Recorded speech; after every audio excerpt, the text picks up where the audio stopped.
Hello all, welcome back to daily current affairs classes. ఈరోజు మనం 19th October యొక్క entire current అఫైర్స్ను discuss చేద్దాం. ఈ పీడిఎఫ్ను బోత్ ఇంగ్లీష్ అండ్ తెలుగు మీడియంలో వీడియో కింద డిస్క్రిప్షన్లో యాప్ లింక్ ఇవ్వడం జరిగింది. ఈ యాప్లో మనం డైలీగా డిస్కస్ చేసే ఈ కరెంట్ అఫైర్స్ యొక్క పీడిఎఫ్ను బోత్ ఇంగ్లీష్ అండ్ తెలుగు మీడియంలో ఇవ్వడం జరుగుతుంది.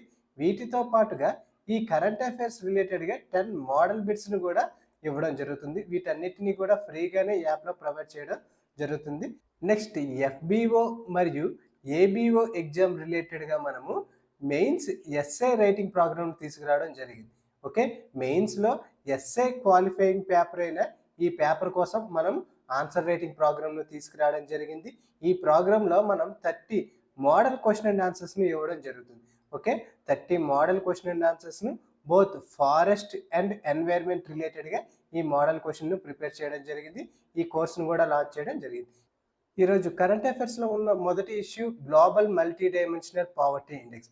పావర్టీ రిలేటెడ్గా గ్లోబల్ లెవెల్లో ఈ గ్లోబల్ మల్టీ డైమెన్షనల్ పావర్టీ ఇండెక్స్ను ఎవరు విడుదల చేస్తారు అంటే united nation development programme UNDP మరియు Oxford poverty and human development initiative, ఈ రెండు సంస్థలు సంయుక్తంగా ఈ గ్లోబల్ లెవెల్లో మల్టీ డైమెన్షనల్ పావర్టీ ఇండెక్స్ను విడుదల చేయడం జరుగుతుంది. ఆల్రెడీ మనకి గ్రూప్ 2లో కూడా అడగడం జరిగింది. ఈ మల్టీ డైమెన్షనల్ పావర్టీ ఇండెక్స్ ను ఏ సంస్థ విడుదల చేయడం జరుగుతుంది అంటే యుఎన్డిపి దీన్ని విడుదల చేయడం జరుగుతుంది. 2010 నుంచి ఈ యుఎన్డిపి మరియు Oxford poverty and human development initiative వాళ్ళు సంయుక్తంగా ఈ ఎంపీఐను విడుదల చేయడం జరుగుతుంది. దీని యొక్క కవరేజ్ను మనం అబ్జర్వ్ చేస్తే 109 దేశాల్లో ఇది అధ్యయనం చేయడం జరిగింది. అరౌండ్ 6.3 బిలియన్ జనాభాను అంచనా వేయడం జరిగింది. ఈ 6.3 బిలియన్ జనాభాలో అరౌండ్ 110 కోట్ల మంది తీవ్ర బహుమితీయ పేదరికంలో ఉండడం జరిగింది. 100 కోట్లకు పైగా జనాభా అనేది ఈ మల్టీ డైమెన్షనల్ పావర్టీ ఇండెక్స్లో తీవ్ర బహుమితీయ పేదరికంలో ఉండడం జరిగింది. మన ఎగ్జామ్ పర్స్పెక్టివ్లో ఇక్కడ ఈ డేటా అనేది చాలా ఇంపార్టెంట్. ఇక్కడ ముఖ్యంగా జాగ్రఫికల్గా మనం అబ్జర్వ్ చేస్తే సబ్ సహారా ఆఫ్రికాలో అరౌండ్ 565 మిలియన్ మంది ఈ బహుమితీయ పేదరికంలో ఉండడం జరిగింది. అదే సౌత్ ఏషియాలో అయితే 390 మిలియన్ మంది ఉండడం జరిగింది. ఈ రెండు ప్రాంతాల్లో కలిపి అరౌండ్ 83.2% మంది ప్రజలు పేదరికంలో ఉండడం జరిగింది. ఈ రిపోర్ట్లో పర్టికులర్గా ఇండియాను అబ్జర్వ్ చేస్తే పేదరికం అనేది చాలా తగ్గింది అని ఈ రిపోర్ట్లో పేర్కొనడం జరిగింది. ఇక్కడ 2005 నుంచి 2006లో భారతదేశంలో అరౌండ్ 55% ఉండగా అదే 2019-21 నాటికి ఇది 16% తగ్గడం జరిగింది. ఓకే, 2019-21 నాటికి ఇది 16.4% తగ్గడం జరిగింది. అంతేకాకుండా 414 మిలియన్ల మంది పేదరికం నుంచి బయటపడడం జరిగింది. ఓకే, 2019-2021 నాటికి అరౌండ్ 414 మిలియన్ల మంది భారతదేశంలో పేదరికం నుండి బయటపడడం జరిగింది. ఈ రిపోర్ట్లో ముఖ్యంగా మనకి పేదరికం అనేది సింగిల్గా బర్డెన్ అవ్వలేదు. ఈ పేదరికం అనేది వాతావరణ ప్రమాదాలతో పాటుగా డబుల్ బర్డెన్గా నిలవడం జరిగిందని పేర్కొనడం జరిగింది. ఓకే, వాతావరణ ప్రమాదాల ద్వారా కూడా ఈ పేదరికం అనేది పెరగడం జరిగింది. ఇది డబుల్ బర్డెన్గా నిలవడం జరిగిందని ఈ రిపోర్ట్లో స్ట్రెస్ చేయడం జరిగింది. 80% పైగా జనాభా తీవ్ర క్లైమేట్ రిస్క్ జోన్లో నివసించడం జరుగుతుంది. ఓకే, అరౌండ్ 80% పైగా జనాభా అనే వాళ్ళు ఈ క్లైమేట్ రిస్క్ జోన్లో నివసించడం జరుగుతుంది. పర్టికులర్గా సౌత్ ఏషియాలో మనం అబ్జర్వ్ చేస్తే అత్యధిక సంఖ్యలో క్లైమేట్ వల్నరబుల్ పూర్ పీపుల్స్ అనే వాళ్ళు ఉండడం జరిగింది. ఓకే, ఈ క్లైమేట్ వల్ల అధికంగా సౌత్ ఏషియాలో ఇంపాక్ట్ అవ్వడం జరుగుతుంది. Small island developing states around 23.5% పేదరికంలో ఉండడం జరిగింది. Okay, small island developing states అయితే అరౌండ్ 23.5% పేదరికంలో ఉండడం జరిగింది. ఈ క్లైమేట్ రిస్క్ వల్ల ఈ స్మాల్ ఐలాండ్ డెవలపింగ్ స్టేట్స్ అనేవి 2080-2099 నాటికి 70 సెంటీమీటర్ల వరకు ఈ వాతావరణంలో మార్పుల వలన సముద్ర మట్టం పెరిగే ఛాన్స్ ఉందని పేర్కొనడం జరిగింది. ఓకే, 2099 నాటికి 70 సెంటీమీటర్ల వరకు సముద్ర మట్టం అనేది పెరిగే ఛాన్స్ అనేది ఉండడం జరిగింది. ఈ సముద్ర మట్టం పెరగడం వల్ల ముఖ్యంగా ఈ స్మాల్ ఐలాండ్ డెవలపింగ్ స్టేట్స్ అనేవి మునిగిపోవడం జరుగుతుంది. అందులో ముఖ్యంగా బెలీజ్, కొమరోస్, సమోవా ఈ 3 దేశాలు కూడా తీవ్ర ప్రమాద స్థాయిలో ఉండడం జరిగింది. ఓకే, ఈ 3 దేశాలు కూడా తీవ్ర ప్రమాద స్థాయిలో ఉండడం జరిగింది. ఇక్కడ మనం పర్టికులర్గా ఈ ఎంపీఐ ఇండెక్స్ని అబ్జర్వ్ చేస్తే దీనిలో 10 సూచికల ద్వారా దీన్ని అనలైజ్ చేయడం జరుగుతుంది. దీనిలో ముఖ్యంగా 3 dimensions health, education, standard of living డైమెన్షన్స్తో 10 ఇండికేటర్స్తో దీన్ని క్యాలిక్యులేట్ చేయడం జరుగుతుంది. ఓకే, హెల్త్లో అయితే పర్టికులర్గా న్యూట్రిషన్ అండ్ చైల్డ్ మార్టాలిటీ, అదే ఎడ్యుకేషన్లో year of schooling, school attendance, అదే స్టాండర్డ్ ఆఫ్ లివింగ్స్లో అయితే cooking fuel, sanitation, drinking water, electricity, housing, assets, వీటన్నిటి ఇండికేటర్స్ ద్వారా వీటిని నివేదించడం జరుగుతుంది. ఇక్కడ మన ఎగ్జామ్ పర్స్పెక్టివ్లో మనకి ఈ గ్లోబల్ మల్టీ డైమెన్షనల్ పావర్టీ ఇండెక్స్ను ఏ సంస్థ విడుదల చేయడం జరుగుతుంది అంటే యుఎన్డిపి మరియు Oxford poverty and human development initiative వాళ్ళు దీన్ని విడుదల చేయడం జరుగుతుంది. నెక్స్ట్, ఎన్వైర్న్మెంట్ రిలేటెడ్గా ఉన్న ఇంపార్టెంట్ ఇష్యూను అబ్జర్వ్ చేస్తే తాజాగా ఐయుసిఎన్ సమ్మిట్ అనేది కంప్లీట్ అవ్వడం జరిగింది. ఈ ఐయుసిఎన్లో స్పెసిస్ సర్వైవల్ కమిషన్ ఎస్ఎస్సి చైర్పర్సన్గా వివేక్ మీనన్ గారు ఎన్నుకోవడం జరిగింది. ఓకే, భారతీయ వన్యప్రాణి సంరక్షణ నిపుణుడైన ఈ వివేక్ మీనన్ను ఈ ఎస్ఎస్సి చైర్పర్సన్గా ఎన్నుకోవడం జరిగింది. మన ఎగ్జామ్ పర్స్పెక్టివ్లో ఇది చాలా ఇంపార్టెంట్. ఎందుకంటే 75 సంవత్సరాలు గల ఈ స్పెసిస్ సర్వైవల్ కమిషన్లో మొదటి ఏషియా వ్యక్తిగా ఇతడు నిలవడం జరిగింది. ఈ వివేక్ మీనన్ మొదటి ఏషియా వ్యక్తిగా ఈ కమిషన్కు చైర్పర్సన్గా ఎన్నుకోవడం జరిగింది. అందువల్ల చాలా ఇంపార్టెంట్. ఇక్కడ ఐయుసిఎన్ యొక్క ఫుల్ ఫామ్ ఏమిటి అంటే international union for conservation of nature. SSC అంటే స్పెసిస్ సర్వైవల్ కమిషన్. ఇది ఐయుసిఎన్కు చెందిన ఒక ముఖ్య విభాగం. దీని యొక్క ప్రధాన లక్ష్యం ఏమిటి అంటే జీవ వైవిధ్య పరిరక్షణ మరియు జాతుల మనుగడ కోసం చర్యలు తీసుకోవడం జరుగుతుంది. ప్రపంచవ్యాప్తంగా 11,000కు పైగా స్వచ్ఛంద నిపుణుల నెట్వర్క్ అనేది ఇందులో కలిగి ఉండడం జరిగింది. ఇది ప్రమాదాల్లో ఉన్న జాతులను గుర్తించడం, రెడ్ లిస్ట్ డేటాకు సహకారం అందించడం, సంరక్షణ చర్యలను సూచించడం వంటి బాధ్యతల్లో ఇది ఉండడం జరుగుతుంది. ఓకే, మన ఎగ్జామ్ పర్స్పెక్టివ్లో ఇక్కడ ఏమిటి ఇంపార్టెంట్ అంటే ఈ ఐయుసిఎన్ యొక్క స్పెసిస్ సర్వైవల్ కమిషన్కు ఎవరు చైర్పర్సన్గా ఎన్నుకోవడం జరిగింది అంటే వివేక్ మీనన్ను ఎన్నుకోవడం జరిగింది. నెక్స్ట్, వార్తల్లో ఉన్న ఇంపార్టెంట్ ఇష్యూను అబ్జర్వ్ చేస్తే తాజాగా food safety and standard authority of India ORS అనే పదం వాడకంపై ఉత్తర్వులు అనేది ఇవ్వడం జరిగింది. ఓకే, ఎందుకోసం ఈ ఉత్తర్వులు ఇవ్వడం జరిగింది అంటే భారతదేశానికి చెందిన డాక్టర్ శివరంజని గారు చేసిన పోరాటానికి గాను తాజాగా ఫెసాయ్ అనేది ఈ ఉత్తర్వులను ఇవ్వడం జరిగింది. 8 సంవత్సరాల పాటు ఈ డాక్టర్ గారు తీవ్రమైన పోరాటం చేయడం జరిగింది. ఓకే, 8 సంవత్సరాల పాటు ఈ ఓఆర్ఎస్ పై తీవ్రమైన పోరాటం చేయడం జరిగింది. తాజాగా సుప్రీంకోర్టు ఉత్తర్వులతో ఫెసాయ్ అనేది ఈ ఓఆర్ఎస్ పదం వాడకంపై ఉత్తర్వులు ఇవ్వడం జరిగింది. ఈ పర్టికులర్గా ఈ ఓఆర్ఎస్ గురించి మనం అబ్జర్వ్ చేస్తే ఈ ఓఆర్ఎస్ను ఎవరు అభివృద్ధి చేయడం జరిగింది అంటే భారతదేశానికి చెందిన డాక్టర్ దిలీప్ మెహల్నోబిస్ గారు దీన్ని అభివృద్ధి చేయడం జరిగింది. 1971లో ఈ ఓఆర్ఎస్ను ఎవరు కనుగొన్నారు అంటే డాక్టర్ దిలీప్ మెహల్నోబిస్ గారు కనుక్కోవడం జరిగింది.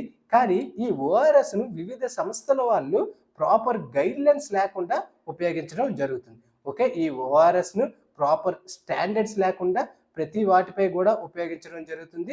సో వీటిని ఆ ఉపయోగించడాన్ని అరికట్టడం కోసం ఫెసాయ్ అనేది ఉత్తర్వులు అనేది జారీ చేయడం జరిగింది. యాక్చువల్గా WHO మరియు యునిసెఫ్ వాళ్ళు ఈ ఓఆర్ఎస్ కోసం ఒక ప్రాపర్ ప్రమాణ సూత్రాలను విడుదల చేయడం జరిగింది.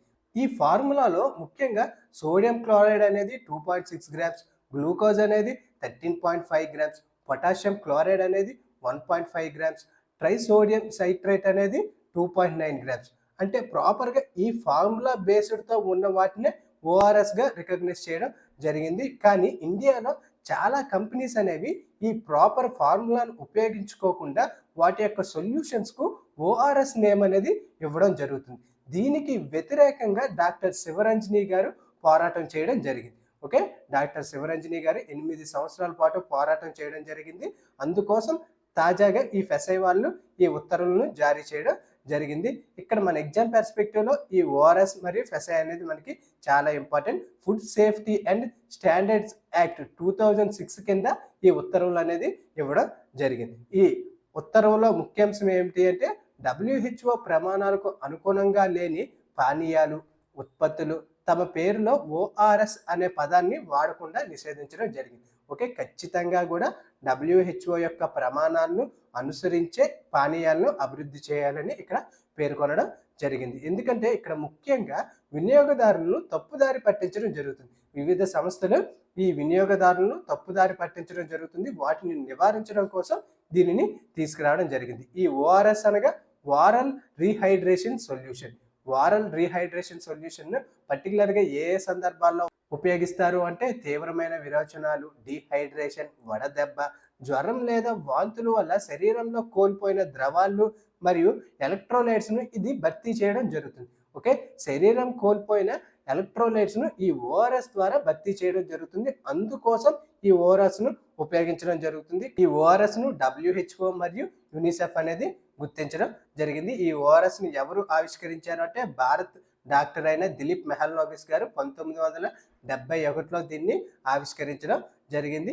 ప్రపంచవ్యాప్తంగా లక్షల మంది ప్రాణాలను కాపాడిన ఆవిష్కరణగా దీనికి గుర్తింపు అనేది పొందడం జరిగింది. ఓకే, నెక్స్ట్ వార్తల్లో ఉన్న ఇంపార్టెంట్ ప్లేసెస్ మనం అబ్జర్వ్ చేస్తే అయోధ్యలో ప్రపంచంలోనే మొదటి మైనపు రామాయణ మ్యూజియాన్ని ప్రారంభిస్తున్నట్లు తాజాగా యూపీ సీఎం అయిన యోగి ఆదిత్యనాథ్ గారు పేర్కొనడం జరిగింది. ఓకే, ఈ మైనపు మ్యూజియంని ఎవరు ప్రారంభిస్తారు అంటే ఉత్తరప్రదేశ్ ముఖ్యమంత్రి అయిన యోగి ఆదిత్యనాథ్ గారు దీన్ని ప్రారంభించడం జరుగుతుంది. రామ్ జన్మభూమి అయోధ్యలో ప్రపంచంలోనే తొలి మైనపు రామాయణ మ్యూజియాన్ని నిర్మించడం జరిగింది. ఓకే, అయోధ్యలో ప్రపంచంలోనే తొలి మైనపు రామాయణ మ్యూజియాన్ని ఏర్పాటు చేయడం జరిగింది. ఈ మ్యూజియంలో శ్రీరాముడు, సీతాదేవి, లక్ష్మణుడు, హనుమంతుడు, రావణుడు సహా రామాయణ ఇతిహాసంలోని 50 కీలక పాత్రలను మైనంతో జీవాంతంగా ప్రతిష్ఠించడం జరిగింది. అంటే ఇక్కడ రాముడి జననం నుంచి రావణి సంహారం వరకు ఉన్న ప్రతి సంఘటనను కూడా కళాత్మకంగా ప్రతిబింబించేలా మైనంతో రూపొందించడం జరిగింది. ఓకే, ఎక్కడ అంటే అయోధ్యలో. ఇది ప్రపంచంలోనే తొలి మైనపు రామాయణ మ్యూజియం. దీన్ని ఎవరు రూపకల్పన చేశారు అంటే ఏ సంస్థ పర్టికులర్గా ఈ మ్యూజియంని రూపకల్పన చేసింది అంటే కేరళకు చెందిన సునీల్ వ్యాక్స్ మ్యూజియం వారు దీనిని రూపకల్పన చేయడం జరిగింది. ఓకే, ఎగ్జామ్ పర్స్పెక్టివ్లో ఏ సంస్థ దీన్ని రూపొందించింది అనేది మనకి చాలా ఇంపార్టెంట్. కేరళకు చెందిన సునీల్ వ్యాక్స్ మ్యూజియం వాళ్ళు దీన్ని రూపుదిద్దడం జరిగింది. ఓకే, ఎగ్జామ్ పర్స్పెక్టివ్లో ఈ ప్లేస్ మరియు మొదటి మైనపు రామాయణం మ్యూజియం కూడా చాలా important. Next FAO food and agriculture organization seed to scale కార్యక్రమంలో భారత యువ ఆవిష్కర్తకు గ్లోబల్ లెవెల్లో ఒక రికగ్నిషన్ అనేది రావడం జరిగింది. తాజాగా FAO అనేది ఎస్టాబ్లిష్ చేసి 80 సంవత్సరాలు పూర్తి చేసుకోవడం జరిగింది. ఈ FAOను ఎప్పుడు ఏర్పాటు చేశారు అంటే 1945లో ఏర్పాటు చేయడం జరిగింది. దీని యొక్క హెడ్ క్వార్టర్స్ ఎక్కడ ఉంది అంటే రోమ్లో ఉంది. దీని యొక్క హెడ్ క్వార్టర్స్ అనేది రోమ్లో ఉంది. తాజాగా FAO నిర్వహించిన సీడ్ టు స్కేల్ కార్యక్రమంలో భారతదేశానికి చెందిన క్రొవ్వుడి మధులేష్ బాబు ప్రాతినిధ్యం వహించడం జరిగింది. ఇతను ఆంధ్రప్రదేశ్కు చెందిన యువ ఆవిష్కర్త. ఇతని నేమ్ ఏమిటి అంటే క్రొవ్విడి మధులాష్ బాబు. తాజాగా ఈ సీడ్ టు స్కేల్ కార్యక్రమంలో మధులాష్ బాబు డిజిటల్ ఇన్నోవేషన్ విభాగంలో 3వ స్థానంలో నిలవడం జరిగింది. ఓకే, ఈ సీడ్ టు స్కేల్ కార్యక్రమంలో ఈ మధులాష్ బాబు డిజిటల్ ఇన్నోవేషన్ విభాగంలో 3వ స్థానంలో నిలవడం జరిగింది. ఈ ప్రాజెక్ట్లో ముఖ్యంగా ఆహార భద్రత, స్థిర వ్యవసాయం మరియు అగ్రిటెక్ పరిష్కారాలు అనే ప్రధాన లక్ష్యాలపై దృష్టి పెట్టడం జరిగింది. ఓకే, ఈ మధులాష్ బాబు యొక్క ప్రాజెక్ట్ అనేది ఆహార భద్రతపై, స్థిర వ్యవసాయం మరియు అగ్రిటెక్ పరిష్కారాలపై ప్రధాన లక్ష్యాలపై ముఖ్యంగా ఇక్కడ ఫోకస్ చేయడం జరిగింది. ఇతను యదోధ్వజ స్టార్టప్ ను ఏర్పాటు చేయడం జరిగింది. దానితో పాటు ఫ్లో ల్యాబ్ ఆన్ వీల్స్ అనే స్టార్టప్ ను కూడా స్థాపించడం జరిగింది. ఓకే, ఇతను యదోధ్వజ స్టార్టప్ మరియు ల్యాబ్ ఆన్ వీల్స్ అనే స్టార్టప్ ను ప్రారంభించడం జరిగింది. ఈ flow futuristic lab on wheels పేరుతో ఒక ప్రయోగశాలను బస్సులో అభివృద్ధి చేయడం జరిగింది. ఓకే, ఒక బస్సులో ఒక ప్రయోగశాలను అభివృద్ధి చేయడం జరిగింది. ఈ బస్సు అనేది భారతదేశంలో వివిధ ప్రాంతాలకు పర్యటించడం జరుగుతుంది మరియు ఈ పర్యటనలో అక్కడున్న ప్రజలకు వీటిపై అవగాహన అనేది తీసుకురావడం జరుగుతుంది. ముఖ్యంగా అగ్రిటెక్ రిలేటెడ్గా అవగాహన అనేది తీసుకురావడం జరుగుతుంది. ఇక్కడ మన ఎగ్జామ్ పర్స్పెక్టివ్లో ఈ సీడ్ టు స్కేల్ కార్యక్రమంలో ఎవరు తరుడు స్థానాన్ని సాధించారు అంటే క్రొవ్వుడి మధులాష్ బాబు తరుడు స్థానాన్ని ఇక్కడ సాధించడం జరిగింది. నెక్స్ట్ వార్తల్లో ఉన్న ఇంపార్టెంట్ పర్సనాలిటీస్ని మనం అబ్జర్వ్ చేస్తే తాజాగా మెడగాస్కర్లో సైనిక తిరుగుబాటు అనేది జరిగింది. సో ఈ సైనిక యూనిట్ కమాండర్ అయిన కర్నల్ మైకేల్ రణయానిరినా దేశం యొక్క కొత్త అధ్యక్షుడిగా బాధ్యతలను స్వీకరించడం జరిగింది. ఓకే, ఈ సైనిక తిరుగుబాటుకు అధ్యక్షత వహించిన కర్నల్ మైకేల్ రణయానిరినా ఈ మడగాస్కర్కు కొత్త అధ్యక్షుడిగా బాధ్యతలను స్వీకరించడం జరుగుతుంది. ఇప్పటి వరకు కూడా అధ్యక్షుడిగా ఎవరు ఉండడం జరిగింది అంటే యాండ్రీ రాజోలినా ఇప్పటి వరకు కూడా ఈ మెడగాస్కర్కు అధ్యక్షుడిగా ఉండడం జరిగింది. సో ఈ సైనిక తిరుగుబాటు ద్వారా ఇప్పుడు తాజాగా ఎవరు కొత్త అధ్యక్షుడిగా ఎన్నుకోవడం జరిగింది అంటే మైకేల్ రన్యార్నిరినా ఎన్నుకోవడం జరిగింది. ఈ యాండ్రియా రాజోలినా దేశాన్ని విడిచి వెళ్ళిపోవడం జరిగింది. ఓకే, ఈ సైనిక తిరుగుబాటు కారణంగా యాండ్రియా రాజోలినా దేశాన్ని విడిచిపెట్టిపోవడం జరిగింది. ఇప్పుడు మన ఎగ్జామ్ పర్స్పెక్టివ్లో మెడగాస్కర్కు ప్రస్తుతం అధ్యక్షుడిగా ఎవరు ఉండడం జరిగింది అంటే మైకేల్ రన్యార్నిరినా. ఓకే, నెక్స్ట్ వార్తల్లో ఉన్న స్పోర్ట్స్ రిలేటెడ్గా ఉన్న ఈవెంట్స్ని అబ్జర్వ్ చేస్తే తాజాగా ప్రపంచ షార్ట్ గన్ ఛాంపియన్షిప్ అనేది కంప్లీట్ అవ్వడం జరిగింది. భారత వెటరన్ షూటర్ అయిన జొరావర్ సంధు గారు ఈ ప్రపంచ షార్ట్ గన్ ఛాంపియన్షిప్లో కాంస్య పతాకాన్ని గెలుచుకోవడం జరిగింది. ఓకే, ఈ ప్రపంచ షార్ట్ గన్ ఛాంపియన్షిప్లో ఎవరు కాంస్య పతాకాన్ని గెలుచుకోవడం జరిగింది అంటే జొరావర్ సంధు గారు కాంస్య పతాకాన్ని గెలుచుకోవడం జరిగింది. 3వ స్థానంలో ఈ ఛాంపియన్షిప్లో భారతదేశం అనేది నిలవడం జరిగింది. ఓకే, భారత షూటర్లు 3వ స్థానంలో నిలవడం జరిగింది. అందుకు గాను కాంస్య పతాకాన్ని గెలుచుకోవడం జరిగింది. ఈ ఛాంపియన్షిప్ నేమ్ ఏమిటి అంటే ప్రపంచ షార్ట్ గన్ ఛాంపియన్షిప్. స్వర్ణ పతాకాన్ని ఎవరు గెలుచుకున్నారు అంటే క్రొయేషియా టీం అనేది గెలుచుకోవడం జరిగింది.